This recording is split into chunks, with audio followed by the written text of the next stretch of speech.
хүртэл тэр насны хүүхдүүдийг одоо егүүтгэх болно.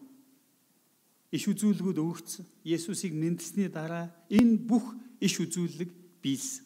Есүс энэ дэлхийд ирж мэдлэгтэй түүний тухай иш үзүүлсэн бүх иш үзүүлгүүдийг биелүүлсэн байна. Яг түүнтэй адилхан Есүс энэ дэлхийд ирэх болно. Тэр үед эдгээр бүх иш үзүүлгүүд биелэх болно. Энэ нь та битээр итгэж байгаа юу үгүй юу гэдгээс шалтгааллахгүй биелэх болно. Харин итгэж байгаа бол итгэж байгаа хүн нь үнэхээр энэ иш үзүүлгийг урдчлан харж энэ иш үзүүлгэд өөрийнхөө амьдралыг нийцүүлэн бэлтгэх ёстой юм аа. Итгэж байна уугүй юу гэдэг үгээр л харагдана. Амен. Тэгвэл хоёрдугаар цөмөөр Есүс дахин ирэхээ амласан тухай цөмөөрө харцгаая. Иохан номын 14-р бүлгийн 1-р ишлэл, 1-ээс 3-р ишлэл. Иохан 14-ийн 1-ээс 3.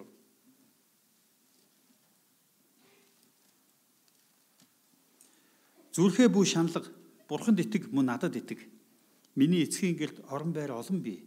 Тийм биш байсан бол би таард хэлэх байсан. Би таард орон байр бэлтгэхээр явна.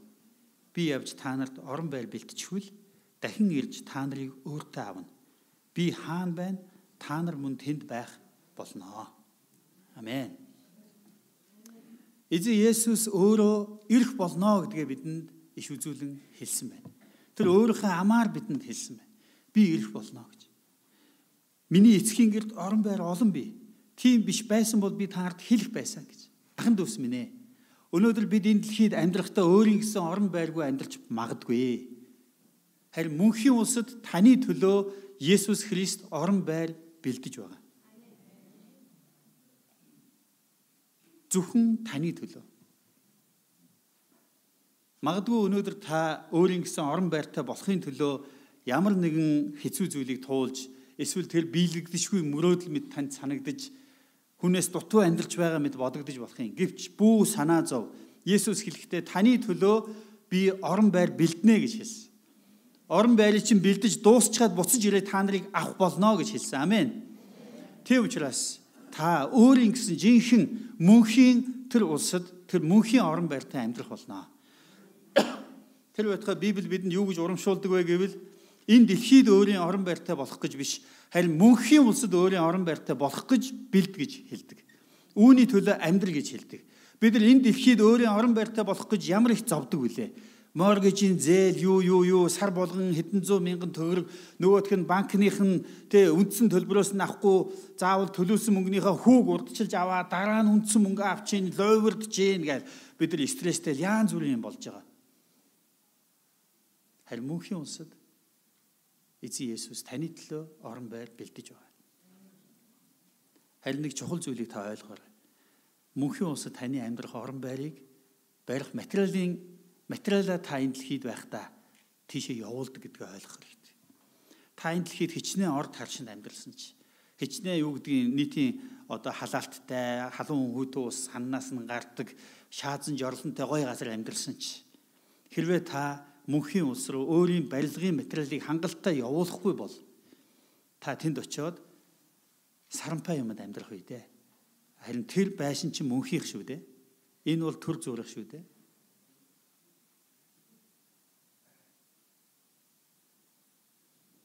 Тэгээ нэг босын явдал зүүд байдаг тийм ээ. Нэг хүн зүүдэндээ мөнхийн улсад очдог. Тэгээ мөнхийн улсад очисон чинь мөнхийн улс үнэхээр гоё байна гинэ. Алтаар хийсэн. Эрдэнийн чулуунуудаар чимгэлсэн. Зам нь цэвэр алт. Нөгөө бидний нэг чихэндээ хуруундаа олж зүучих гээл цэн тэдэм 100 мянга гээл ямар үнэтэй юм бэ гээл ингэдэг энэ алт чинь тэнд юу байх нь вэ? Замын хар байхгүй юу? Би худлаа яриаггүй. Илчилт номон дээр тэгж хэлсэн байгаа. Нөгөө бидний их үнэтэй авч зүүдэгтэй нэг жилд 2 удаа гаргаж зүүдэг нөгөө эрдэнийн чулуун зүйлт чинь тэнд бол зүгээр байшингийн хан дээр наалдастай чулуу байх болно. Энэ бол мөнхийн улс. Тэгээ нөгөө хүн мөнхийн улсад очисон үнэхээр алмаармаар гоё байсан. Тэгсэн чинь нэг тэнгэрэл чи өмнө гарч ирээл. Та бурхны хаанчлалд оржээ. Танд баяр хүргэе. Би таны амьдрах орон байрыг танд зааж үзүүлье. Тэгээ нөгөө хүний чинь дагуулаад явсан. Үнэн сайхан тасархай гоё алтан орднууд Тэгэл тэдний хажуугаар нөгөөтг чинь дагуулаад явсан. Нөгөөт чинь миний орон байр биш үү гэдгсэн. Арай болоогүй та өшөө явах хэрэгтэй. Тэгээ нөгөөт чинь цаашаа яваалаас нөө байшингууд нь жоохон жижигрээл. Тэгэл алтны орц морц жоохон багасаал. Жоохон сонирн болоод эхэлж ийн гинэ. Гүй чи юу болж ийно гэлтгсэн чи зүгээр таны байр тэнд байгаа энэ хавих таны байр биш ээ гэлтгсэн. Нөгөөт за тийм байлгүй дээ. Нэг арай гайгүй юмд намайг оруулах байлгүй дээ. Тэгээ нөгөөд чинь цаашаа яваал гэсэн чи байшин улам жижигхэн болоод нэг пингүүдийн хэмжээний юм гараад ирсэн. Тэгсэн тэдний дунд байгаа нэг муухан саранпай байшин заагаад энэ таны байшин байна гэж. Тэгээ нөгөөд чинь гайхсан ба. Юу ээ энэ чи? Яахаар миний байшин юм байгаа? Ямар хүмүүсийн байшин тийм гоё сайхан алт байдгийг. Тэгсэн нөгөө тэнгэрлж уучлаарай энийг би сайн мэдэхгүй л дээ. Та дэлхийд амьдарч байхдаа мөнхийн ус руу явуулсан барилгын материалаар чинь л таны байшинг барьж байгаа шүү дээ гэж хэлсэн. Тэгээ юу гэсэн үг вэ гэхээр бид энэ дэлхийд амьдрах үедээ үнэхээр мөнхийн улсад очиод ямар хувь, ямар зүйл хүлээж авах вэ? Тэр зүйлээ бид энд амьдрах хугацаанд тийшээ илгээж идэг байхгүй. 11 өргөхтө татхан зүрэгвэл тэр маань юу вэ гэхээр тахир хадаас явуулж байна гэсэн. Тэ? Хэн нэгэн хүнд туслахтаа та амар их тусалмаар сэтгэл хөдлөөл. Ерөөсөө би тусалнаа гэж шийдвэр гаргаад гэртээ очиод бэлтгэхдээ нөгөөх нь жоохон хөрөөл. Тэгэл яг бодитоор авчилж өгөхдөө бодсноос хамаагүй баг зүйл авчилж байгаа чи юу вэ гэвэл нэг тийм л нэг байрлалын материал болж тийш очиж гинэ гэсэн үг байхгүй. Харин байгаагаас илүү гаргаж тэр нэг Есүс хэлдэг штэ сүмд Иерусалим хотын сүмд хүмүүс өргөл өргөж байгааг Есүс хараад зогсож идэг. Хүмүүс тэгсэн хэрэгцээнээс илүү гарснаа. Бид нар бас заримдаа тэгдэг те өргөлийн цагингууд яаран сандрын төлөвчөө гаргаж ирээл тоолол 20,000 тууд хоошоо өнгөрөөл 10,000 тууд өнгөрөөл 5,000 тууд өнгөрөөл цэнхэр өнгө юм уу ногоон өнгөтэйнүүдийг суглаал нэг юм уу хоёрыг хуйлаал тэгэл хийдэг. Тэгээ энэ маань юу вэ гэхээр яг нөгөө хүмүүс хэрэгцээнээс илүү гарсан. Тэр чинь тооцож байгаа шүү дээ дотор. За өнөөдөр би гараа тим юм авах хэвээр маргааш байрны мөнгө төлөх хэвээр ингэх хэвээр нөгөөдлийгөө тооцоод ингээд тоолоод хоошоо өнгөрөөд байгаа байхгүй. Тэгж байгаа заа гэдэг энэ л илүү гарах юм шиг байна. Энийг өргөчгöd би нэг цаашдын амьдралдаа нэг юу гэдэг одоо нөгөө доголдоод байхгүй, талхны мөнгө тасраад байхгүй гэж бодоод ингээд өргөж байгаа шүү дээ. Тийм маягаар хүмүүс өргөж исэн ба. Тэгээ Есүс харж зогс. Харин нэг эмэгтэй хоёрхан зэцээс өргөсөн ба. Одоо манайхаар бол юу гэдэг нэг хэдий юу юм те нэг 500 төгрөг ч юм ингээ хоёр хэрэг 500 төгрөг гэсэн үг л дээ өргөсөн ба. Тэр нь болохоор тухайн үедээ бол нэг ганцхан талхны булан л худалдаж авах мөнгө байхгүй юу.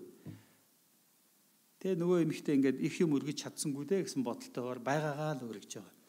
Тэнд байсан хүмүүс ч гэсэн нэрээ авгаачуд хэцүү юм аа. Тэр эмэгтэйг голсон ба. Харин Есүс хүмүүсийн бодлыг уншсан. Угаасаа Есүс нууц зүйл гэж байхгүй. Есүс бүх хүмүүсийн бодол ил байсан. Тийм учраас Есүс төвчгөө болоо юу гэж хэлсэн бэ гэвэл сонс өнөөдөр өргөл өргөсөн хүмүүсийн дундаас энэ эмэгтэй л хамгийн ихийг өргөлөө. Яагаад гэвэл хүмүүс өөрөөсөө илүү гарсныг маргааш нөгөөдөр би хоол хүнсээ худалдаж авч чадна гэсэн тэр зүйлээ авч үлдээд илүү гаргаж өгч яхад энэ эмэгтэй өөрийнхөө байгаа жоохныгоо бүгдийг өгч байгаа юм аа. Тийм учраас энэ эмэгтэй бол бусад бүх хүмүүсээс илүү ихийг өргөж байна гэж Есүс хэлсэн байна. Тэр эмэгтэйн өргөл мөнхийн улсад тэр алтан байшинг барих материал болон очиж байгаа юм. Тийм учраас бид юу өргөж байгаа вэ гэдгийг үнэхээр мэдэх хэрэгтэй. Есүс өнөөдөр таны төлөө байшин барьж байгаа. Харин энэ байшин чинь үнэхээр тогтохтой.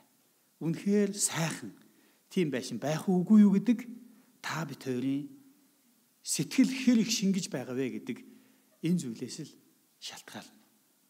Тийм учраас би таныг Христ итгэлд итгэлийнхаа дагуу үйлстэй сэтгэлээ шингээхийг Есүсийн нэрээр ятгах байна. Есүс би дахин ирэх болно гэж хэлсэн.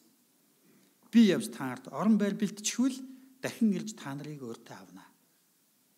Та Есүсийг хурдан ирээсэй гэж бодож байгаа бол та түүнд өөрийнхөө барилгын материалыг хангалттай өгөх хэрэгтэй. Бид нар байшин бариулах үедээ гэрээ контракт хийчихэд нөгөө барилгын материалаа хангаж өгөхгүй болвол нөгөө барилгын компани хийх үү? Хийхгүй шүү дээ. Тэгээд яасан бэ? Юу яасан гэж цемент авч өгөөч. Үгүй юу яасан гэж тоосгоо явуулаач гэж хэлэхгүй гэж юу? Бид эзэн Есүсийг хурдан ирээсэ гэж бодож байгаа бол бүтэнсэ өдөр ирээд Есүсээ хурдан ирээрээ амен гэчихэд явах биш. Харин бид түүний төлөө үнэхээр үйлчлэх хэрэгтэй юм аа. Тэр хурдан ирэх болно. Магадгүй бид түүний хурдан ирээрэж гэж бодохгүй явж иж болох юм. Тэр нэг л өдөр гинт ирэх болно. Харин тэр гинт ирэх үед бид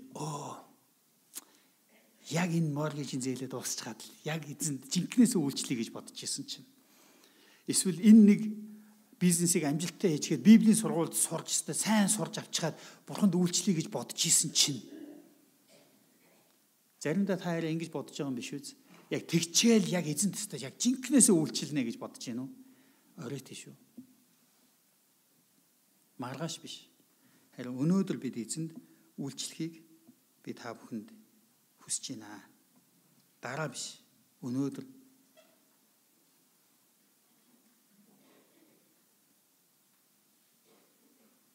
Тэгээ би Facebook групп дээр тавьсан зүйлээ уншия.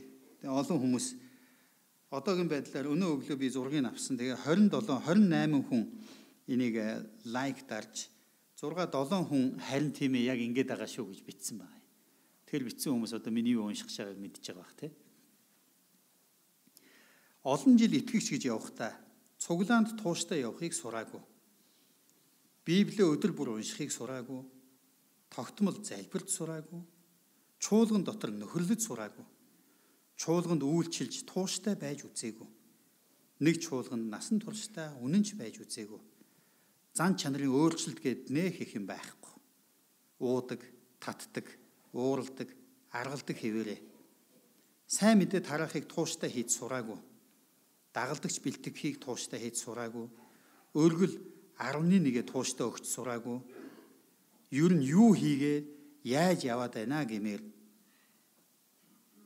олон жил итгэгч гэж явахдаа ийм байгаа бол одоо өөрчлөгдөх хэрэгтэй. Үнэндээ бид нар яг л ийм л байгаа биш гэж юу ихэнх маань. Яг өөрөөгөө өөр хэн нэгэнтэй харьцуулчаад би бол тэрийг бодвол би гайгүй гэж бодоо яваад байгаа болохоос биш. Яг биднийг бурхан хэн нэгэнтэй харьцуул шүүхгүй шүү дээ. Бурхан бидний шүүхтэй өөрийнхөө үгийн дагуу шүү. Түүний үгэнд бид нийцж амьдарч байгаа юу гэдгийг л эзэн харна.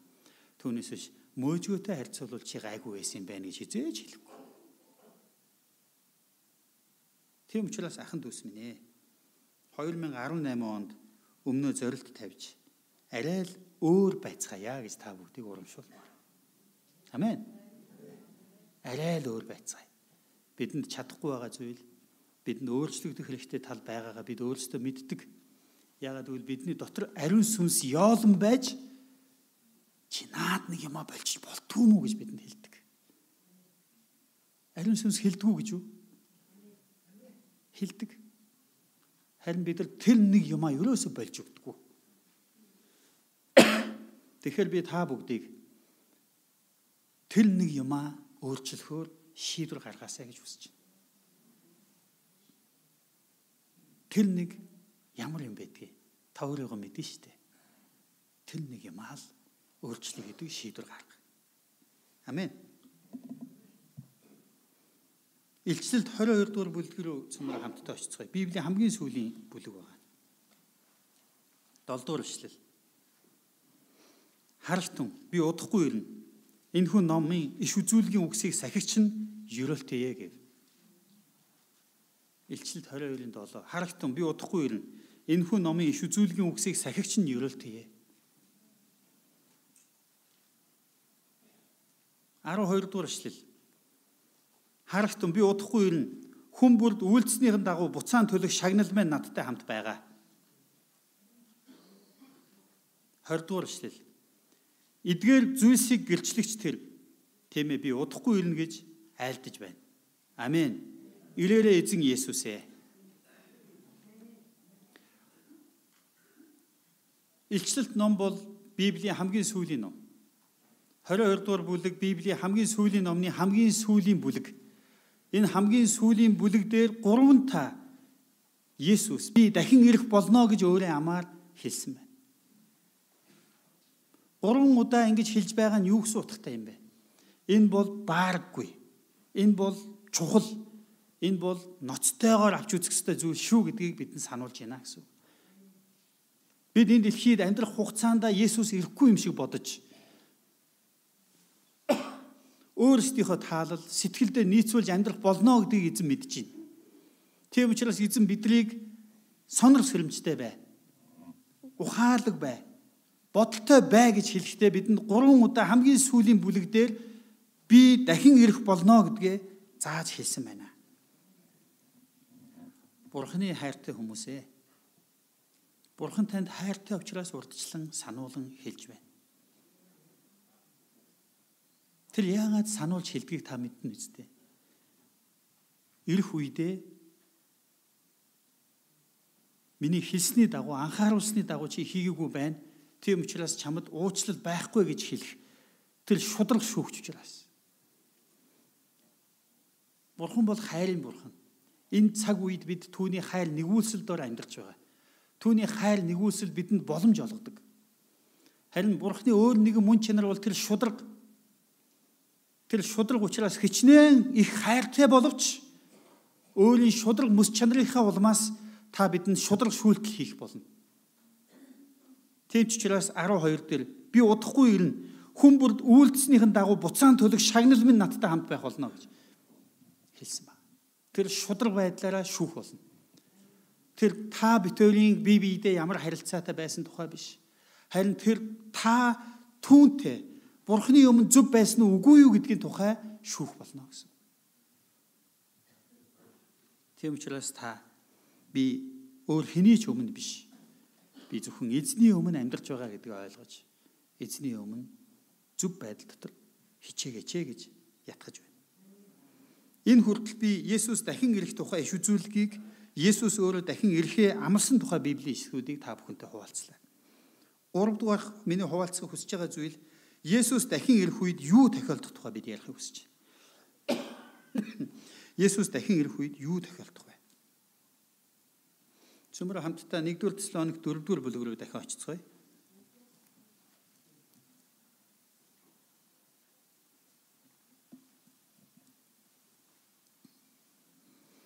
(13-аас 17-г уншия. 1-р Тесалоник 4-ийн 13-аас 17. Ах トゥ нараа, нойрсогчдын талаар та нар эс мэдхийг бид хүсэхгүй байна. Эс бөгөөс та нар найдваргүйчүүдийн адил гашуудах вэ. Учир нь бид Есүс өгсөн бөгөөд амилсан гэдэгт итгэдэг агаад Есүсээр нойрсогчдыг Бурхан түүний хамт авчирнаа. Бид үүнийг эзний үгээр таард хэлье. Эзний гэртэл амьд үлдсэн бид нойрсогчдын өмнө орохгүй. Учир нь эзэн өөрийн тушаалын уухай, тэргүүн тэнгэрлэгчийн дуу ба Бурханы бүрээнээр тэнгэрээс бууж ирнэ. Тэгээд Христ дотор үхэгсэд эхлээд амьлна. Дараа нь амьд үлдсэн бид тэдэнтэй хамт агаарт эзэнтэй уулзахаар үүлэн дунд өргөгдөж тэнхүү эзэнтэй хамт үргэлж байх болно. Амен. 2017 онд өнөөдөр бидний дунд мөр зэрэгцэн суудаг байсан хэд хэдэн итгэгч нар маань биднийг орхиод мөнхийн улс руу явсан байна.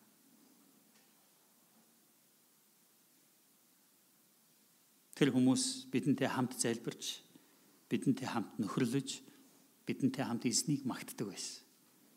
Харин тэд цаашид бидний дунд энд байж чадахгүй. Тэд энэ дэлхийг орхисон. Тэд үхсэн ба.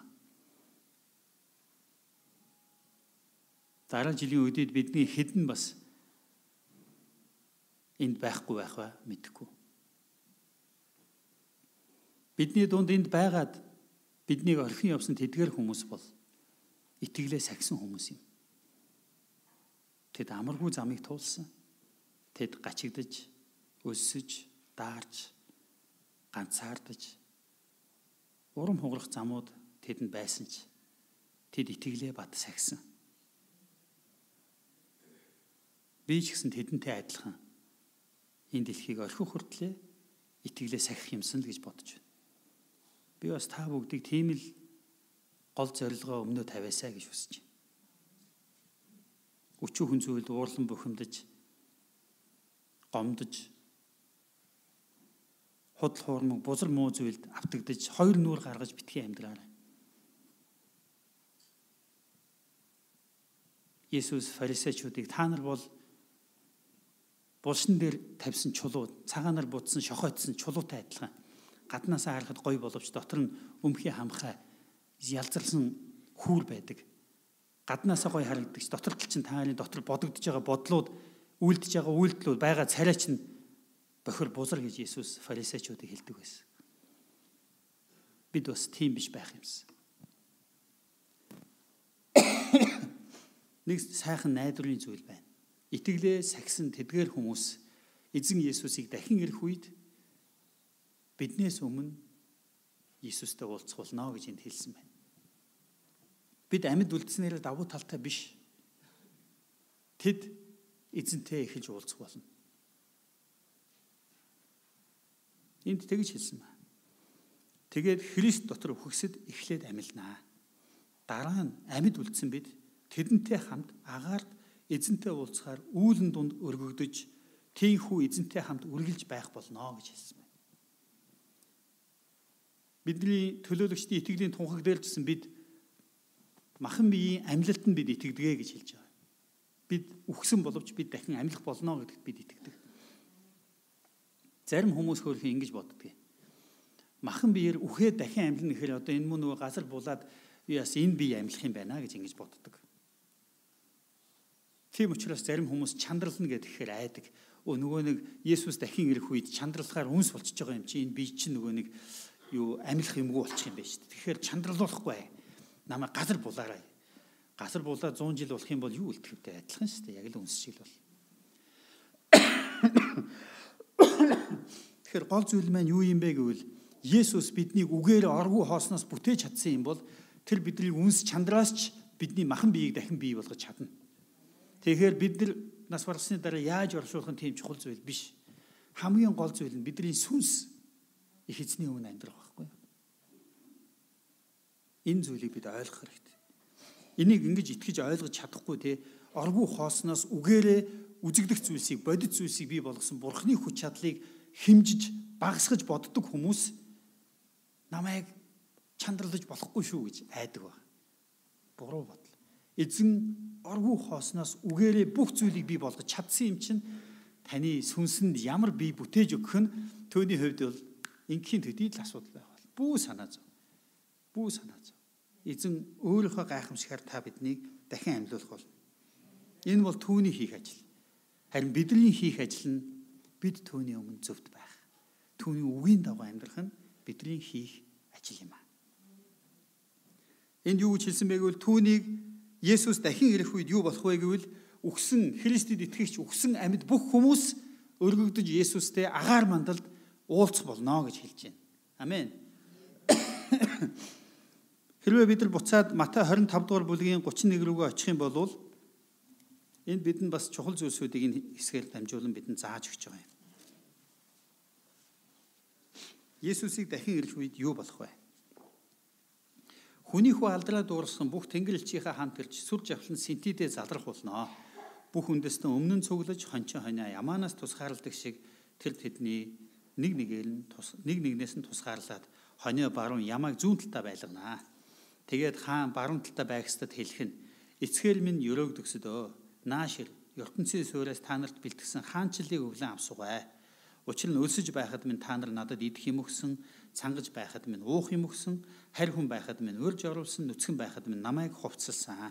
Өвчтөй байхад минь намайг эргэж байсан, шоронд байхад минь над дээр ирсэн билээ гэхэд зөвхт хүмүүс тэдэнд эзэн бид хизээ өлсөж байхад тань уух юм өгсөн, байхыг тань хараад хооллож, цангахад тань уух юм өгсөн юм бэ. Хизээ бид харь хүн байсныг тань хараад урьж оруулан, нүцгэн байхад тань хувцалсан юм бэ. Хизээ бид өвчтөй байхыг танд хараад эргэж шоронд байхад тань очисон юм бэ гэх болно. Тэгэхэд хаан тэдэнд үннээр би таард хэлье. Та нар энэ ах дүүсийн минь дорд нэгэнд ийм үйлдсэн бол надад хийсэн хэрэг гэж хэлнэ. Эзэн ингэж хэлсэн байна. Есүсийг ирэх үед юу болно гэж хэлсэн бэ гэвэл бүх үндэстэн түүний өмнө зогсох болно гэж хэлсэн. зарим хүмүүс нь зогсоод зарим хүмүүс нь зогсохгүй гэсэн үг байхгүй байна. Бүх үндэстэн гэж хэлсэн байна. Цөмөр хамт хэлье. Бүх үндэстэн. Энэ бол бүх хүн гэсэн үг. Бүх хүн Бурхны өмнө зогсоход Бурхан хүмүүсийг хоёр хэсэг ангилах болно гэж хэлсэн. Нэг хэсгийг нь баруун талдаа зогсоно, нөгөө хэсгийг нь зүүн гар талдаа зогсоно. Тэгээ баруун гар талдаа зогссон хүмүүст хандан хизээнээс бэлтгэгдсэн хаанчлал гэж хэлсэн байна. ертөнцийн суйраас өмнө бэлтгэгдсэн хаанчлалыг өвлөн авсугай гэж хэлэх болно гэж хэлж байна. Тэгвэл энэ хаанчлал одоо ч гэсэн байгаа юу? Байгаа. Гэхдээ бид нар энэ хаанчлалыг одоо байхгүй юм шиг бодож явах юм. Үгүй байна штэ.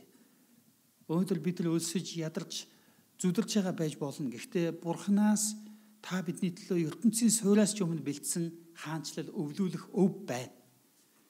Түүнд итгэл найдвараа тавьж амьдрий. Түүнд итгэл найдвараа тавьж амьдрий. Өөр зүйлд биш. Энэ хаанчлалыг баруун талдаа зогсож байгаа хүмүүст өгнө гэж хэлсэн. Яагаад? Миний ойлгож байгаагаар энд зогсож байгаа хүмүүс баруун зүүн ангилагдж байгаа хүмүүс цөмөрөөл Есүсийг мэддэг юм шиг байгаа юм. Цөмөрөөл Есүсийг таньдаг юм шиг байгаа юм. Тэ?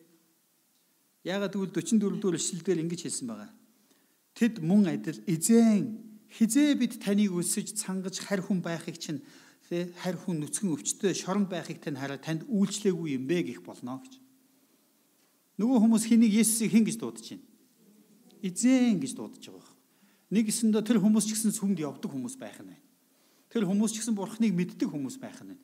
Тэгэхээр бид нар Израильчууд бас яг л ийм байсан шүү дээ. Тэд нар Есүсийг ирээсээ Есүс ирээсээ Месая ирээсээ гэдээснэ Есүсийг ирэхэд яасан? Таниагүй. Тэгээ тэд нар өөрсдийгөө юу гэж хэлдэг вэ гэхээр бид бол Авраамийн удам. Бид нар яг өөрсдийгөө юу гэж хэлдэг вэ? Бид бол Есүст итгэгчид. Яг адилхан байхгүй юу? Харин Есүс юу гэж хэлсэн бэ гэхээр та нар өөрсдийнхөө Авраамийн удам гэдгээр бүү сайрах. Харин та нарын нэр чинь амийн номонд бичигдсэний төлөө та баярл гэж Есүс хэлдэг. Тэгэхээр бидний хувьд бид энэ дэлхийн ямар нэгэн зүйлтэй Библийн сургууль сурсандаа юм уу, баптизм хийлгэсэндээ юм уу, сүмд явсандаа юм уу, 11 өргөсөндөө юм уу, цуглааны удирдах зөвлөлийн гишүүн байсандаа юм уу, эсвэл авралын зэрэг тараагч байсандаа юм уу, бүх түшгэл гэж хэлмээр байна. Эн чин та бидний одоо авралын баталгаа юусоо биш. Юусоо биш. Тэр 10 сая төгрөг сүмд өргөсөн байна уу? Тэ? Тэр юусоо хамаагүй. Юу хамаатай гэж байна? Амийн номонд нэр бичигдэх явдал хамгийн чухал. Амийн номонд нэр бичигдээгүй бол бидний тэр ажил үйлс бол зүгээр л хоосон хөнгөний харанга гэж хэлсэн шүү дээ. Тэгээ энд хэлсэн байна. 40. Үннээр би таард хэлээ. Та нар энэ ах дүүсийн минь дорд нэгэнд ийм үйлдсэн бол надад хийсэн хэрэг гэж хэлнэ гэж хэлсэн байна. Энэ цуглаанд байгаа тэр сул дорой, тэр ачаагүй тий харагдаж байгаа тэр хүмүүсийг хайрлж тэр хүмүүст хариу нэхэлгүйгээр чин сэтгэлээсээ хийж өгч байгаа тэр нэг үйлс чинь таныг Бурхны амийн номонд нэр бичигдэх учир шалтгаан болоод байгаа байхгүй.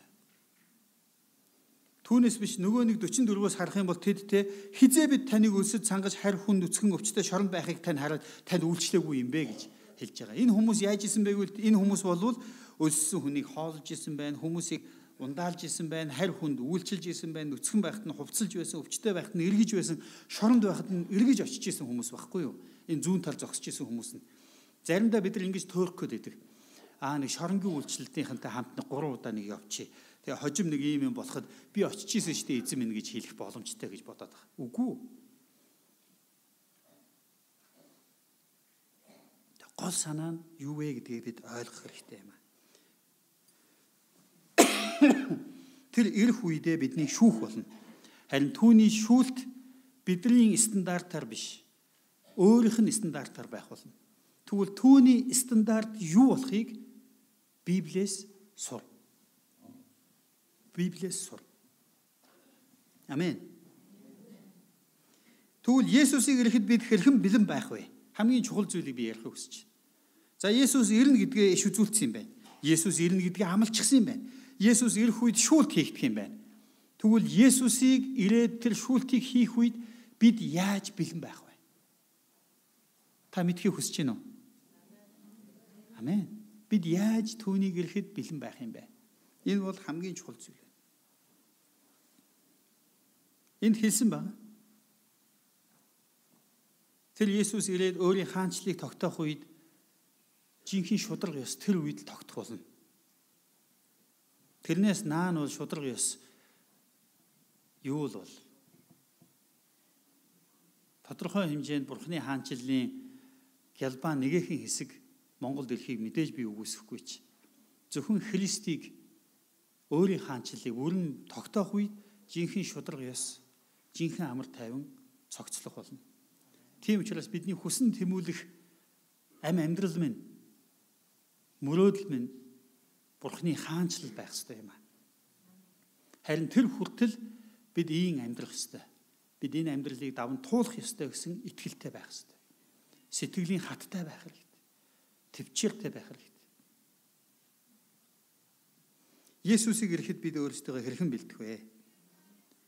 Энэ гарсан байгаа Матай 25:31-ээс энэ 44-р ишлэлийн дагуух энэ хэсгээс бид харах юм бол чин сэтгэлээсээ байх хэрэгтэй юм аа гэдэг зүйлийг л хэлхийг хүсэж байна. Чин сэтгэлээсээ. Бидний хийж байгаа аливаа зүйлд бид чин сэтгэлээсээ л хандах хэрэгтэй. Бид залбирвал чин сэтгэлээсээ. Бид цуглаандаа ирвэл чин сэтгэлээсээ. Бид магтан дуулвал чин сэтгэлээсээ. Бид бие биендээ тусалвал чин сэтгэлээсээ. Хэн нэгэн хүнд өргөлтэй хандив тусламж өгвөл чин сэтгэлээс хийж байгаа зүйлээ зүгээр л Бурханд хийж өгч байгаа гэж бодоод л хий. Матай номон дээр Есүс 5 дугаар бүлэг дээр хэлсэн байгаа тийм ээ.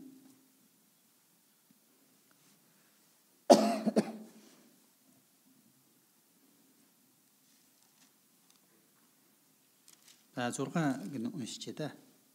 Та нар бусдад харуулах гэж хүмүүсийн өмнө зөвийг үлдэхээс сэрэмжлэх тоо. Эстэгвээс тэнгэр дэх эцгээс чинь та нарт шагнал олдохгүй. Тиймээс өглөг өгөхдөө хүмүүсээр хүндлүүлэх гэж синагог ба гудамжинд хоёр нүртнүүдийн үлддэг шиг өмнөө бүрээ бүү тат. Үннээр би та нарт хэлье. Тэд шагналаа авчихсан юм аа.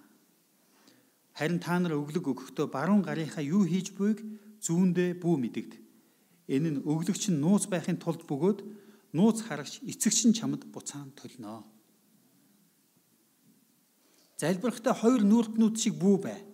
Учир нь тэд хүмүүст харагдахын тулд синагогт ба гудамжны булан зогсоод залбирах дуртайж.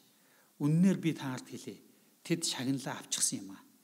Харин чи залбирахтаа өрөөндөө орж үүдээ хаагаад нууц оршигч. Хэрв та нар хүмүүсийн алдааг уучлбал Тэнгэрлэг эцэгч нь та нарыг мөн уучлана. Харин та нар хүмүүсийг эс уучлбал эцэгч нь мөн та нарын алдааг чинь эс уучлана. Чи мацаг барихтаа хоёр нүртнүүд шиг бүү баргаар царай. Учир нь тэд мацаг барьж байгаа бусдад харуулахын тулд царайгаа барайлгадаг. Үннээр би та нарт хэлье. Тэд шагналаа бүрэн авсан. Харин та нар мацаг барихтаа толгоогоо тослоод нүрээ угаа. Ингэснээр та нар мацаг барьж байгаа хүмүүст бус харин нууц оршигч эцэгтэй харуулна. Тэгээд нууц хардаг эцэгч нь чамд буцааж төлнө. Газар дээр өөрсөддөө баялаг бүү хураа.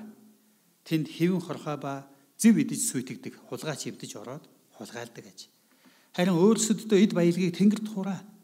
Учир нь тэнд хэвэн хорхоо ба зэв идэж сүйтгэдэггүй. Хулгайч эвдэж ордоггүй, хулгайлдаггүй. Эд баялаг чи хаана байна? Зүрх сэтгэл чинь бас тэнд байх болно. Нүд бол биеийн дэнлүү мөн.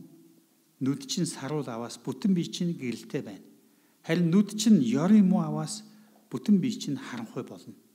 Хэрв доторх гэрэл чинь харанхуй байх аваас тэр харанхуй ямар их вэ? Хинч хоёр эзэнд үйлчилж чадахгүй. Тэр нэгийг нь үзэн ядаж нөгөөг нь хайрлах болно. Эсвэл нэгээс нь зуурч нөгөөг нь зэвүүцнэ. Та нар бурхан эд баялаг хоёрт зэрэг үйлчилж чадахгүй. Амен. Та нар талархангаа санаа зовж чадах уу? Эсвэл санаа зовонгоо талархаж чадах уу? Матай 6:25-аас ингэж хэлсэн. Иймд би таарт хэлье. Юу идэж юу уух билээ гэж амийнхаа төлөө санаа бүүзов. Мөн юу өмсөх билээ гэж биеийнхээ төлөө ч мөн санаа бүүзов. Амин хоолноос биеийн хувцснаас илүү эрхэм босуу. Тэнгэрийн шуудыг хараач. Тэд тариа тарьж, хурааж, сарвчанд хадгалдаггүй ч Тэнгэрлэг эцэгч нь тэднийг тижээдэг юм аа. Та нар тэднээс үлэмж илүү үнцэнтэй биш үү? Та нараас хэн ч санаа зовсноор нас бие ганц мөчөөр нэмж чадах вэ? Та нар юунд хувц хунарт санаа зовно вэ? Талын сараан цэцэг хэрхэн ургаж буйг ажиглаач.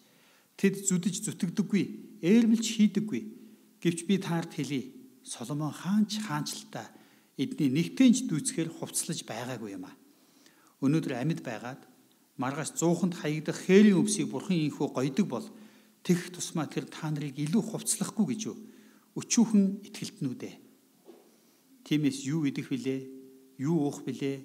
Эсвэл юу өмсөх билээ гэж бүү санаа зов. Харийнхан энэ бүх зүйлийг чармаа хайдаг билээ. Харин Тэнгэрлэг эцэгч нь та нарт энэ бүхэн хэрэгтэйг мэддэг юм.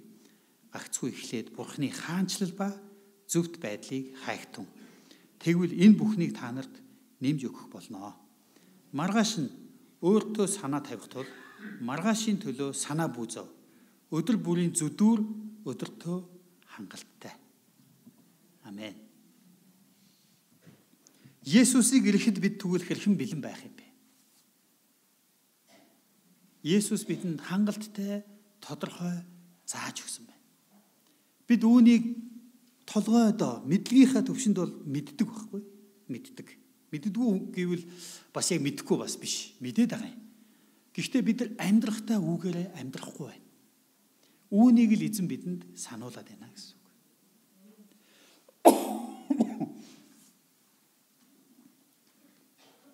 Төгсгөлд нь би та бүхэнтэй Библийн нэгэн ишлэлийг уншаад өнөөдрийн үгийн цагийг дуусгахыг хүсэж байна. Цөмөр хамтдаа Мика номын 6 дугаар бүлгийн 8 дугаар ишлэлээр очицгаая.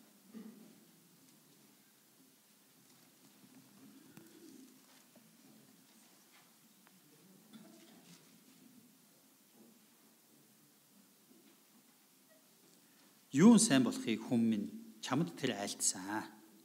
Зөвийг үйлд, инэрлийг хайрл, өөрийн бурхантай даруухнаар алхахээс өөр юуг тэр чамаас шаарддаг вэ гэсэн байна. Амен. Эзэн биднээс тэгсэн байх ёстой, ингэсэн байх ёстой олон шаардлага тавьдаггүй. Эзэн бидэнд энд маш чухал байх ёстой тэр зүйлийг хэлсэн байна. Хүнээс хүсдэг зүйл нь юу юм бэ? Нэгдүгээрд тэр зөвийг үйлд гэж хэлсэн байна. Бурхны өмнө юу зөв болохыг ойлгож ухаар тэгээд түүнийг үйлд. Бурхны өмнө зөв биш зүйлийг яах вэ? Битгий үйлд. Тэгэл болоо. Түүнээс биш тэр нь та бит хоёр тэгсэн байна уу, ингэсэн байна уу, сүмд яваад 20 жил болсон уугүй юу? Ерөөсө падлий байхгүй. Юу падлийтай вэ? Бид зөвийг хийж ийн үгүй юу? Хийх ёстой зөвөө хийж ийн үгүй юу? Хийх ёсгүй бурууг хийхгүй байж чадчих ийн үгүй юу гэдэг л ямар байна? Чухал байх нь шүү дээ. Ойлгомжтой тий? Хоёрд инэрлийг хайрл гэж хэлсэн байна. Инэрл гэж юу вэ? Манай цуглааны инэрлийг хэлж гин үү? Манай цуглааны инэрлийг хайрлал болчих юм байна шүү дээ тий? Мөн үү? Тэгээ инэрлийг хайрл гэдэг нь юу гэсэн үг юм бэ гэхээр инэрн нэгүүлсэж уучлахад одоо дуртай байх гэдэг энэ санааг хэлж байгаа гэсэн үг. Ядарч байгаа, зүдэрч байгаа, тусламж хэрэгтэй байгаа, эсвэл буруу муу зүйл хийгээд явж байгаа тэр хүмүүсийг яах нь вэ? Инэрн уучил гэж байгаа байхгүй юу? Инэрн уучлахад зүрх сэтгэл чинь нээлттэй бай гэж. Энэ биш байх нь шүү дээ. Тэр нэг тэгээд явж идэг нэг нөхөр байдгийг. Манай сүмд явж л байдаг. Өөдтэй амтан биш ээ. Энэ үү? Энэ яах вэ? Яах вэ тэгэл нэг пастор мастеруудад нэг гайгүй хандчаа бусад хүмүүс сонирл байдаг. Яах вэ тэгэл. Тэр ч гэсэн яах вэ? Нэг хаяа нэг арай гайгүй наадах чинь хаяа нэг тэгээд идгийг надад тусалдгийг. Энэ үү? Энэ болохоор энэчтэй хэрэггүй бараг цуглаанд ч ирдэггүй наадах чинь. Хүмүүсийг ингэж ирэмбэл гээгүй байхгүй юу? Юу хэлж байна? зааж байгаа гол санаа нь юу юм бэ гэхээр бүх хүмүүсийг ялгалгүйгээр энэрэн хайрл гэж хэлж байгаа байхгүй. Тэр хүн танд сайныг үлдэж гэнэ үү, мууг үлдэж гэнэ үү чухал биш. Энэ муу намайг нэг тэгж яхад тэгжсэн ёстой. Хогч нь сайн явахыг харна гэдэг тийм зүйл байж болохгүй гэж хэлж байна л гэсэн үг. Ойлгож байна уу та? Инэрлийг хайрл гэдэг нь бүх хүмүүст инэрэнгүй адилхан хандаа гэж. Яагаад гэвэл Бурхан хүмүүсийг сайн муу гэж ялгалгүйгээр бүгдийнхэн дээр нарыг бандуулж хурыг оруулдаг. Үүний адил та бусад бүх хүмүүстэй ялгалгүй адилхан харьцах. Энийг Бурхан хэлж байгаа гэж ойлгох хэрэгтэй гэсэн үг. Надтай хамт байна уу? Амен. Гурав дахь нь даруй бай. Яг энэ өөрийн Бурхантай даруйхнаар алах. Ямар тохиолдолд Бурхантай хамт алхах боломжтой вэ? Өөр маягаар ингэж асууж болно. Ямар тохиолдолд Бурхан тантай хамт алхах боломжгүй вэ гэж? Ямар тохиолдолд Бурхан тантай хамт алхах боломжгүй вэ? За та хажууд хүндээ ямар тохиолдолд Бурхан тантай хамт байх боломжгүй вэ гэдэг зүйлсийн талаар ярилцахгүй одоо. Ямар тохиолдолд Бурхан тантай хамт байх боломжгүй вэ? Худалж байх юм бол, завхай байх юм бол, амин хувиа хичээсэн байх юм бол, өөр ямар байвал Бурхан тантай хамт байх боломжгүй вэ? Яар. Зарим хүмүүс нь ярихгүй суугаад байх ярил та.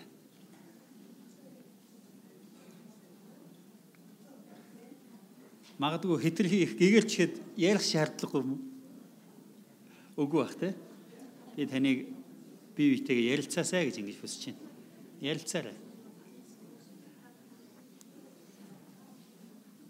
Ямар тохиолдолд Бурхан бидэнтэй хамт алхах боломжгүй вэ?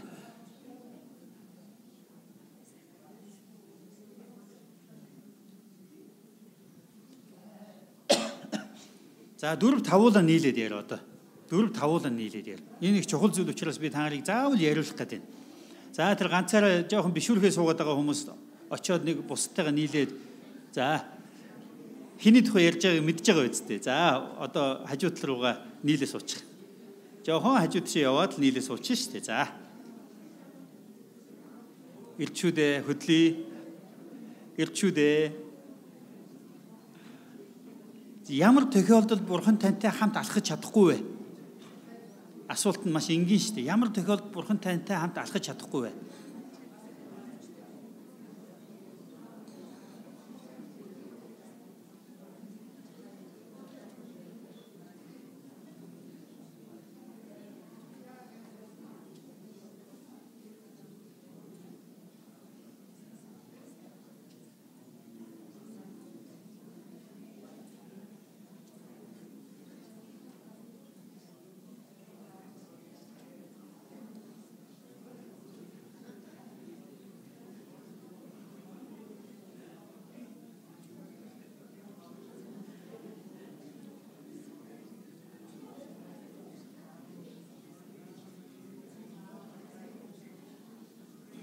За одоо наашаа анхаарна уу.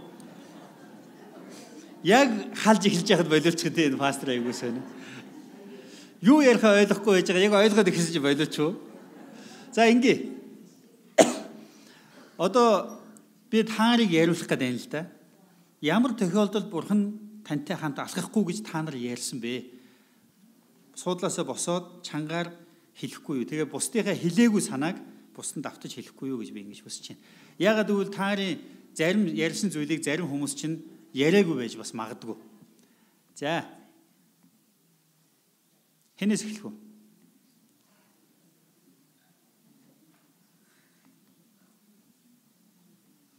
За.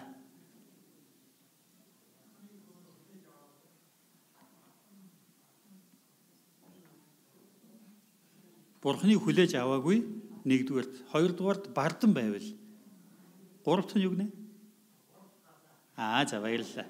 Эхнийх нь бардан байвал Бурхан хамт алхахгүй байна.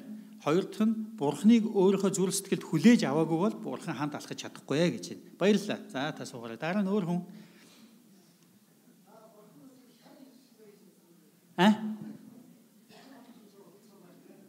Яавал гэсэн бэ? Би сонссон. Юу мэдэхгүй? Бурхныг мэдгүй хүмүүстэй Бурхан хамт байхгүй. За би ч бас яг наадтай ч юм уу санаа нийлэхэд жоохон хэцүү юм байна. Мэддэг хүмүүстэйгээ илүү ойр байх юм байна гэж ойлгож байгаа юм байна. За өөр баярлалаа хуваалцсанд. Өөр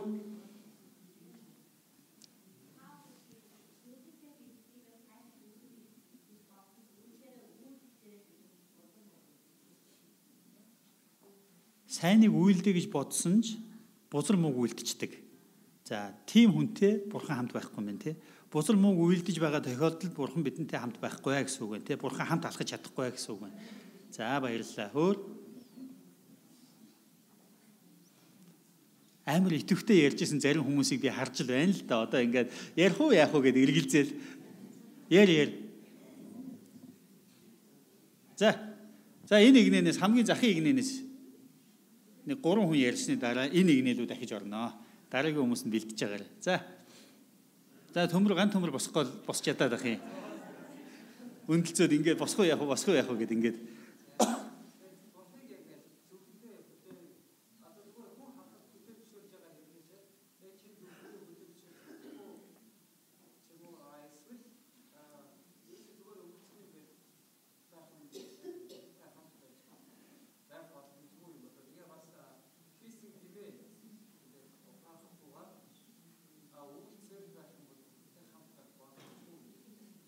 хоёр зүйл хэлж байна. Нэгдүгээр одоо Бурханд хөнгөн ханддаг.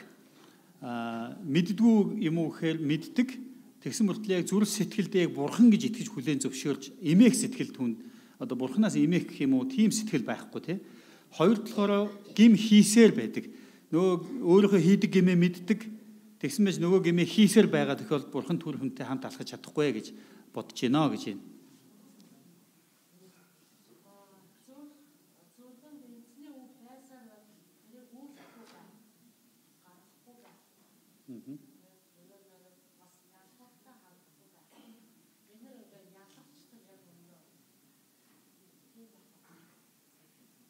Бурхны үг бидний зүрхэнд байдаг боловч тэр үгийн дагуу үйлдэж амьдрахгүй тохиолдолд Бурхан хамт алхаж чадахгүй.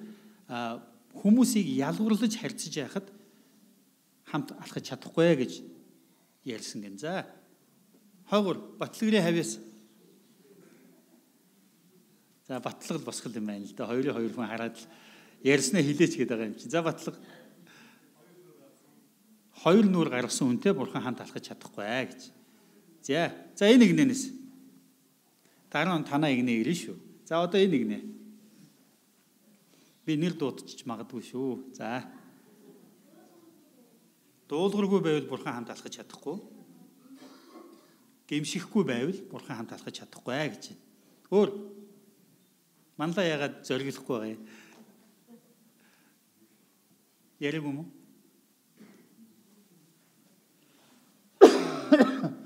За хойшоо нь явах уу?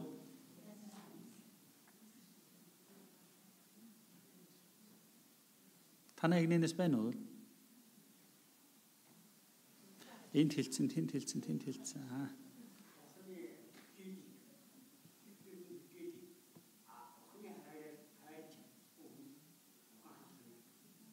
За Бурхны бүтээсэн бүтээлийг Бурхны хайраар хайрлаж чадахгүй байвал Бурхан хамт алхаж чадахгүй гэж ярьсан гэж байна. За энтэй тлийг нэр шилжээ. Ярьсан тий. За давхцуулахгүйгээр хэлэх зүйл байвал хуваалцаарай. За.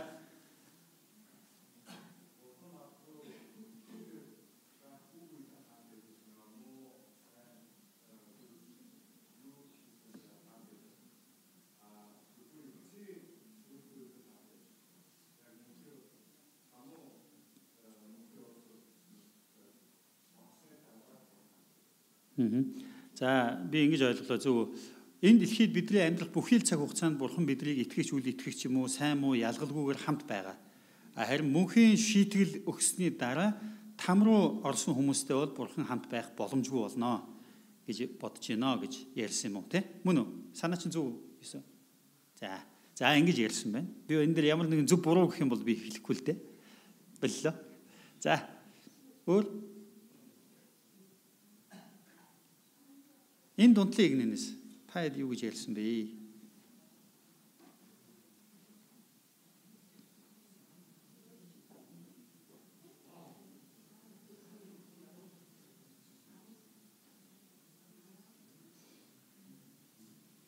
За энэ игнэнээс нэг хүн босчвол би тэгэл цаашаа явлаа.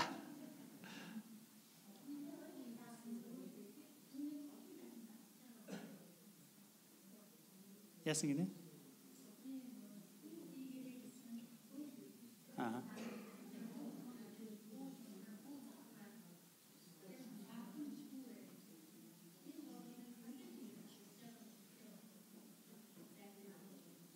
За одоо Бурхны тогтоосон хуйлууд байгаа. Бүү хүн буал, бүү завхаар, бүү худал хэл, бүү бардан бай гэд. Эдгээр зүйлсийг одоо байн хийсээр байгаа хүнтэй Бурхан хамт алхахад алхаж чаддгүй баха гэж бид нар ярьсан гэж байна. Баярлалаа. Та юу гэсэн бэ сая? Яг саяхыг хэлсэн гинэ. Яа, нэг сүнстэй байгаа юм байна да. Амен. Ахын дүүс минь ээ. Тэр 1-р Иохан номын 1-р бүлгийн 11-р эшлэлдэр тэр өөрийнхэндөө ирсэн боловч өөрийнх нь түүнийг таньсангүй гэж хэлсэн байна. Израильчууд Месаяг ирээсэ гэж 800 жилийн туршид хэдэн үе дамжин хүлээсэн. Есүс ирэхэд тэд түүнийг таниагүй. Өнөөдөр бид Есүсийг ирээсэ гэж Есүс ирвэл бидний зовлонт амьдрал дуус болно гэж бид нар боддог, мэддэг. Гэхдээ бид Есүсийг ирэх үед түүний өмнө зохистой биш байдлаар олдохгүй. Түүний тааламжгүй, түүний өмнө таалагдахгүй байдлаар олдохгүй гэдгээс бид эмээх ёстой юм аа. Өөрсдийнхөө хувьд бид болоод байгаа байж болно. Харин эзний өмнө бид үнэхээр түүнийг дахин ирэхэд бэлэн байна уугүй юу? Энэ тухайдаа бид үнэхээр өөрсдөндөө бодож үзэх хэрэгтэй юм аа. Мика 6-гийн 8-р эшлэл. Зөвийг үйлд, инэрлийг хайрл, өөрийн бурхантай даруухнаар алах гэхээс өөр юуг тэр чамаас шаарддаг вэ гэж хэлсэн ба. Өөр юуг ч эзэн биднээс шаарддаггүй юм аа. Хуучин гэрээн дээр 400 хэдэн хуулийг бичсэн байгаа. Энэ хууль нэг бүрийг бид дагаж мөрдөн гэвэл тэр хуулийг зөрчилөө, энэ хуулийг тэгж чадсан уугүй юу гэд бид нар ингээд бүр стресстэй ядаргаатай амьдрах байсан. Тийм учраас эзэн Есүс бидний төлөө энэ бүх хуулийг хоёрхан хуульд багтааж өгсөн. Тэр нь юу вэ гэвэл нэг эзэн бурхнаа бүх зүрх сэтгэл, бүх оюун ухаан, бүх хүч чадлаараа хайрл. Хоёрд хөршөө өөрийн бие мэд хайрл гэж энэ хоёр тушаалыг өгсөн. Бид энэ хоёр тушаалыг сахиж чадаж байгаа бол бид эзний өмнө ичгүртэй байдалд орохгүй байх болно. Би ингэж чадаж байгаа юу үгүй юу гэдэгдээ л та бид өөрсдийгөө хянах хэрэгтэй юм аа. Ингээл болоо. Амен. Эзэн Есүс хурдан ирэх болтугай. Мараната гэдэг үг бол эзэн Есүс хурдан ирэх болтугай гэсэн үг байгаа. Мөн эзэн Есүс дахин ирэх үед түүнд итгэгч хүмүүс дээш өргөгдөх энэ өргөгдөлтийг rapture гэж хэлдэг байгаа. Тэгээ би бас та бүхэнд бас нэг теологийн хэллэг заагаад байна шүү дээ, тий? Rapture. Тэгээд эзэн ирэх үед итгэдэг болгон өргөгдөхгүй. Ямар хүн өргөгдөх вэ? Үнэхээр эзнийг хүсэн хүлээж байгаа тэр хүмүүс өргөгдөх болно. Бат итгэлтэй хүмүүс өргөгдөх болно. Харин эзнийг яг ирээсэ гэж хүсэж байгаа тэр хүмүүс өргөгдөх боловч эзнийг ирээсэ гэж хүсэхгүй нөгөө нэг өөр юм амжуулчих гээд гүйж байгаа хүмүүс яах вэ? Үлдэх болно. Харин тэгээд илчилт ном юу гэж хэлдэг вэ гэвэл тэр үлдсэн хүмүүсийн дэлхий дээрх амьдралын зовлон өмнөх үеийнхээс илүү зовлонтой байх болно гэж хэлсэн байдаг. Өргөгдсөн хүмүүсийн ард үлдгэсдийн амьдрал илүү зовлонтой байх болно гэж хэлсэн байдаг. Тэгээд би юуг хүсдэг вэ гэвэл эзэн Есүсийг дахин ирэх үед өргөгдчих юмсан. Үлдчихгүй байх юмсан гэж. Тэгвэл хүсэхгүй байгаа зовлонгоо хэрвээ өргөгдөж чадахгүй, өргөгдөх хүмүүсийн тоонд орж чадахгүй үлдэх юм бол хүсээгүй зовлонгоо бид амсах болно. тэр болвол харин нэг баталгаатай юм байгаа юм да. Тэм учраас энэ бүгдийн цаана миний хувийн дүгнэлт юу байгаа вэ гэвэл дэлхийн зүйлийг аль болох багал хайрлах юм бол өргөгдөх магадлал өндөр байх болно. Дэлхийн зүйлийг хөдий чинийг хайрлна. Хөдий чинээл үлдэх магадлал өндөр болох гэдэг юм да. Тийм учраас би та бүгдийг энэ зүйлийг бас бодож амьдралдаа 18 ондоо өөрсдийнхөө өмнө тавих зорилго төлөвлөгөөгөө илүү зөв бодтой сайн хийгээсэй гэж ингэж хүсэж байна. Эзэн та бүгдийг өргөх болтугай. Цөмөр хамтдаа залбираад энэ үгийн цагийг дуусгая.